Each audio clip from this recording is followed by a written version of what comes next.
নমস্কার। আজকের এই ভিডিওর মাধ্যমে আমি আপনাদের দেখাবো আপনারা কি করে পঞ্চায়েত এলাকার ট্রেড লাইসেন্স অনলাইনে অ্যাপ্লাই করবেন। অ্যাপ্লাই করার জন্য একটি নির্দিষ্ট ওয়েবসাইট আছে, যদিও পুরনো ওয়েবসাইটের সঙ্গে এই ওয়েবসাইটের সব কিছুই মিল একই রকম, কিন্তু তাও আমি ডেসক্রিপশনে একটি ওয়েবসাইটের লিঙ্ক দিয়ে দেবো, সেখানে ক্লিক করে সরাসরি আপনারা এখানে চলে আসতে পারবেন। এখানে আসার পর প্রথম যে অপশান আছে ট্রেড এনওসি নিউ, এই অপশানটার উপর ক্লিক করবেন নতুন ট্রেড লাইসেন্স অ্যাপ্লাই করার জন্য। আর রিনিউ করার জন্য, মানে আগে যারা করেছেন তারা রিনিউ করার জন্য সেকেন্ড অপশানটা ক্লিক করবেন। আমি প্রথম অপশানটার উপর ক্লিক করছি। এখানে ক্লিক করার পর প্রথমে আপনাকে যে ডিটেলটা ফিল করতে হবে সেটা হলো আপনার দোকানের ডিস্ট্রিক্ট, ব্লক এবং গ্রাম পঞ্চায়েত। আপনার দোকানটা যে জায়গায় অবস্থিত সেখানকার অ্যাড্রেস কিন্তু এখানে দিতে হবে, আপনার নিজের অ্যাড্রেস নয়। যদি আপনার অ্যাড্রেস এবং দোকানের অ্যাড্রেস একই হয়ে থাকে তাহলে তো কোনো অসুবিধাই নেই, সেক্ষেত্রে একই হবে। আমি এক্ষেত্রে একটা অ্যাড্রেস সিলেক্ট করলাম, তারপর আপনার দোকানের নাম দিয়ে দেবেন। এক্ষেত্রে আপনার স্বাধীনতা আছে, আপনি যেরকম ইচ্ছে নাম এখানে দিতে পারেন। তারপর দোকানের টাইপ, মানে কিসের দোকান সেটা আপনাকে সিলেক্ট করতে হবে। এখানে প্রথম কিছু সংখ্যা টাইপ করলেই অটোমেটিক কিন্তু বাকিটা চলে আসবে। ধরুন আপনার গ্রসারি শপ, তাহলে GROCE এরকম একটা টাইপ করলেই দেখুন এখানে গ্রসারি চলে আসছে। অথবা যদি আপনার সাইকেল রিপেয়ারিং শপ হয় তাহলে আপনার এখান থেকে সাইকেল টাইপ করলেই সাইকেল রিলেটেড জিনিসগুলো কিন্তু এখানে চলে আসবে। এবার যদি আপনি একটা দোকানে অনেক কিছু জিনিস সেল করেন তাহলে পরপর এখানে টাইপ করে দেবেন, সেগুলো কিন্তু অটোমেটিক এখানে সিলেক্ট হয়ে যাবে।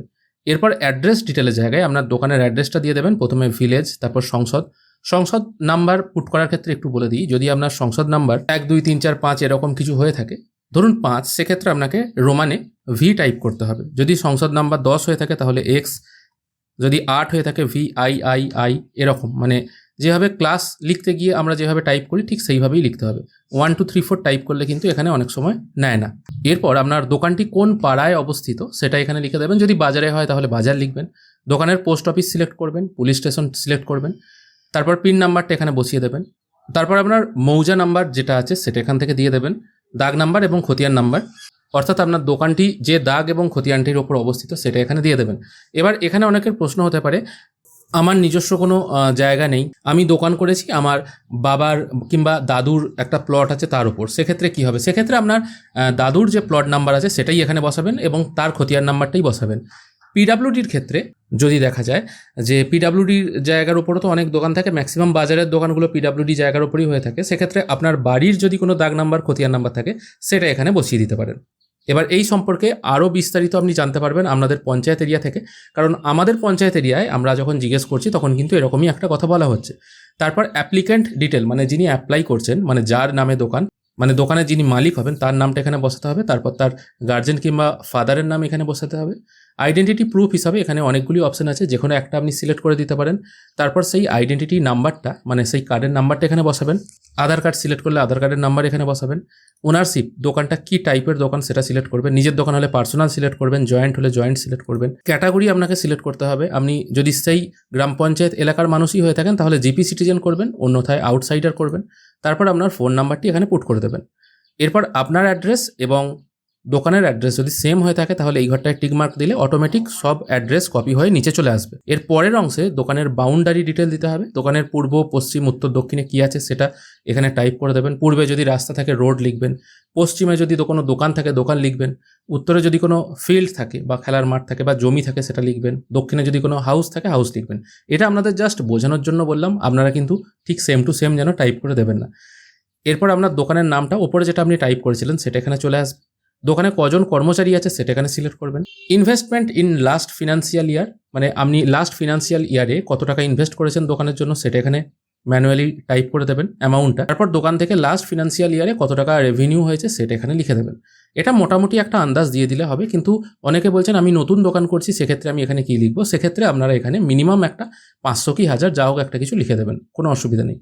এরপর আসছে ক্যাটাগরি অফ ফিজ, এখানে আপনাকে পেমেন্ট করতে হবে। পেমেন্টের ক্ষেত্রে বলে দিই, এখানে ফিজ পেমেন্ট যেটা করবেন সেটা 3 বছরের জন্য, মানে আপনার ট্রেড লাইসেন্সটা 3 বছরের জন্য বৈধ, তাই এখান থেকে একটু দেখে ফিজটা পেমেন্ট করবেন। যদি আপনার প্রফেশনাল ট্যাক্স না থাকে এবং ছোটোখাটোর দোকান থাকে তাহলে প্রথম অপশানটা সিলেক্ট করবেন, সেক্ষেত্রে আপনাকে 150 টাকা পেমেন্ট করতে হবে। যদি একটু বড় দোকান হয় বা আপনি যদি আপনার প্রফেশনাল ট্যাক্স পেমেন্ট করেন তাহলে এই অপশনটা সিলেক্ট করবেন, সেক্ষেত্রে অ্যামাউন্টটা কিন্তু বেড়ে যাবে। যাই পেমেন্ট করুন না, প্রত্যেক ক্ষেত্রেই কিন্তু এই যে ট্যাক্সটা আপনি পেমেন্ট করবেন বা এই যে ক্যাটাগরিটা ফিজটা পেমেন্ট করবেন সেটা কিন্তু 3 বছরের জন্য। 150 টাকা হলেও 3 বছর, 450 টাকা হলেও 3 বছর। এবার যদি আপনার দোকান আরও বড় হয়ে থাকে, এখানে ইনভেস্টমেন্ট ওয়াইজ কিন্তু আপনাকে পেমেন্ট করতে হবে, সেগুলো আপনারা দেখে এখান থেকে পেমেন্ট করবেন। আর একদম সবার শেষকালে আছে সাইবার ক্যাফে এবং জেরক্স সেন্টার। যদি আপনার জেরক্স সেন্টার বা সাইবার ক্যাফে থাকে সেক্ষেত্রে একদম শেষের অপশানটা সিলেক্ট করবেন। তাদের জন্য আলাদা করে একটা ফিজ মেনশন করে দেওয়া আছে, সেটা হলো 450। এবার অনেকে বলে থাকেন যে আমার একটা স্টেশনারি দোকান আছে কিন্তু তার সঙ্গে আমি জেরক্সটাও চালাই, সেক্ষেত্রে আমি কি করব? দেখুন, এখানে পার্টিকুলার জেরক্স সেন্টার যদি হয় তাহলে 450 করবেন। এবার যদি আপনার জেরক্সটা সাইড বিজনেস হিসেবে থাকে বা প্রিন্টার থেকে আপনি যদি জেরক্স করেন সেক্ষেত্রে আপনি 150 টাকার ফিজটাও পেমেন্ট করতে পারেন। জেরক্স সেন্টার বলতে বড় জেরক্স মেশিনগুলোকেই জেরক্স মেশিন বলা হয়, কিন্তু আমরা ম্যাক্সিমাম ছোট প্রিন্টারে জেরক্স করি, সেই জন্য ওগুলোকে জেরক্স মেশিন না বলাটাই ভালো। তারপর এখান থেকে দুটো ডকুমেন্ট আপলোড করতে হবে, আইডি প্রুফ এবং ল্যান্ড রেকর্ড। আইডি প্রুফ হিসাবে আপনি যে আধার কার্ডটা এখানে নাম্বারটা দিচ্ছেন সেই আধার কার্ডটা এখানে আপলোড করবেন। আর ল্যান্ড রেকর্ডের জায়গায় আপনার যদি পর্চা থাকে সেটা আপলোড করতে পারেন। যদি কিছুই না থাকে তাহলে তো বা পিডাব্লিউডি জায়গায় দোকান হয় তাহলে তো বাড়ির যদি কারোর নামে পর্চা থাকে সেটা আপলোড করে দেবেন 16 কেবির মধ্যে পিডিএফ ফরম্যাটে। তারপর এখানে ক্যাপচাটি পুট করে ফর্মটা সাবমিট করবেন। এরপর আপনার অ্যাপ্লিকেশনটা সাকসেসফুলি সেভ হয়ে যাবে। এখানে একটা অ্যাকনোলেজমেন্ট নাম্বারও আপনারা দেখতে পাবেন। এটাকে সম্ভব হলে কপি করে রাখবেন এবং যেটি আপনারা ফিল করলেন সেটা ডাউনলোড সেকশন থেকে দেখতে পাবেন। আমি ডাউনলোড বাটনে ক্লিক করছি, খেয়াল করে দেখুন আপনারা যে ফর্মটা ফিল করলেন সেটা এখানে শো হচ্ছে। এরপর আপনাকে পেমেন্ট করতে হবে, সেই জন্য পেমেন্ট অপশনে আমি ক্লিক করছি। এখানে পেমেন্ট দেখাচ্ছে 750 টাকা পেমেন্ট করতে হবে। আমি অনলাইন পে অপশনে ক্লিক করছি। 750 টাকা এই কারণেই দেখাচ্ছে, এটা পি ট্যাক্স বা প্রফেশনাল ট্যাক্স পেমেন্ট করা হয়েছে এইভাবে দেখানো হয়েছিল। আমি পে নাও অপশনে ক্লিক করছি। তারপর প্রসিড টু পে বাটনে আবার ক্লিক করবেন। এখানে ক্লিক করার পর আবার একটি নতুন পেমেন্টের উইন্ডো খুলে যাবে। টার্মস অ্যান্ড কন্ডিশনে টিকমার্ক দিয়ে আপনারা বিভিন্ন অপশন থেকে পেমেন্ট করতে পারেন। আপনারা ইউপিআই সিলেক্ট করতে পারেন।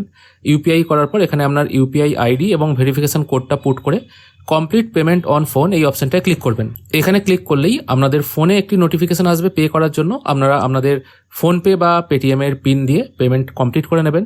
পেমেন্ট কমপ্লিট হয়ে যাওয়ার পর আপনারা কিন্তু হাতে ট্রেড লাইসেন্স পেয়ে যাবেন। যদি পেমেন্ট কমপ্লিট হয়ে যাওয়ার পর দেখা যায়, মানে ধরুন ব্যাংক থেকে টাকা কেটে নিয়েছে কিন্তু পেমেন্ট সাকসেসফুল হয়নি দেখাচ্ছে, সেক্ষেত্রে ওয়েট করবেন, কারণ যদি ব্যাংক থেকে টাকা কেটে নেয় সেক্ষেত্রে আপনারা সার্টিফিকেট পেয়ে যাবেন।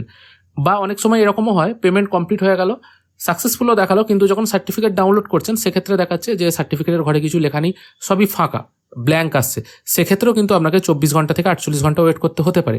কিন্তু পেমেন্ট যদি ফেলড হয়ে যায় কোনো কারণে, তাহলে আপনারা কি করে সার্টিফিকেটটা ডাউনলোড করবেন? সেক্ষেত্রে সার্টিফিকেট ডাউনলোড করার জন্য আবার এই মেন পেজে চলে আসবেন। এখানে আসার পর ট্র্যাক এনওসি স্ট্যাটাস এই অপশনটায় ক্লিক করবেন।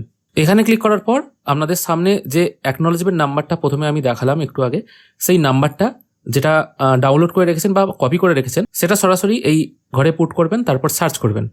সার্চ করার সঙ্গে সঙ্গে আপনাদের সামনে এরকম যে ডিটেলটা সেটা চলে আসবে। যেহেতু এটা আমি পেমেন্ট করিনি সেই জন্য আবার পেমেন্ট অপশন চাইছে। পেমেন্ট কমপ্লিট হয়ে যাওয়ার পর এখান থেকে কিন্তু আপনারা জিনিসটা ডাউনলোড করতে পারবেন। আমি আবারও বলছি এবং বারবার বলছি, পেমেন্ট কিন্তু ডবল করবেন না। যদি পেমেন্ট কেটে নেয় বা ফেলড হয়ে যায় সেক্ষেত্রে যে অ্যাকনোলেজমেন্ট নাম্বারটা আছে সেটা বারবার পুট করে দেখবেন, পেমেন্ট কিন্তু ক্লিয়ার হয়ে যাবে। নর্মালি এগুলোতে পেমেন্ট আটকায় না। যদি 3-4 দিন পরেও যে সেম অবস্থা দেখেন যে পেমেন্ট ক্লিয়ার হয়নি এখনো, তারাও পেমেন্ট করতে বলছে, সেক্ষেত্রে ব্যাংকের সাথে যোগাযোগ করবেন, টাকা রিফান্ড এলে তারপর পেমেন্ট করবেন। ডবল পেমেন্ট কিন্তু করবেন না। আশা করি আপনাদের বোঝাতে পারলাম কি করে আপনারা ট্রেড লাইসেন্স অনলাইনে অ্যাপ্লাই করবেন এবং ডাউনলোড করবেন। ভিডিও সম্পর্কিত কোনো রকম প্রশ্ন থাকলে অবশ্যই কমেন্টে প্রশ্ন করতে পারেন। আমি চেষ্টা করব এই ট্রেড লাইসেন্স সম্পর্কিত যদি আপনাদের কোনো রকম অসুবিধা হয় সেটির উত্তর দিয়ে সাহায্য করার। ভিডিও দেখার জন্য অসংখ্য ধন্যবাদ। ভালো থাকবেন।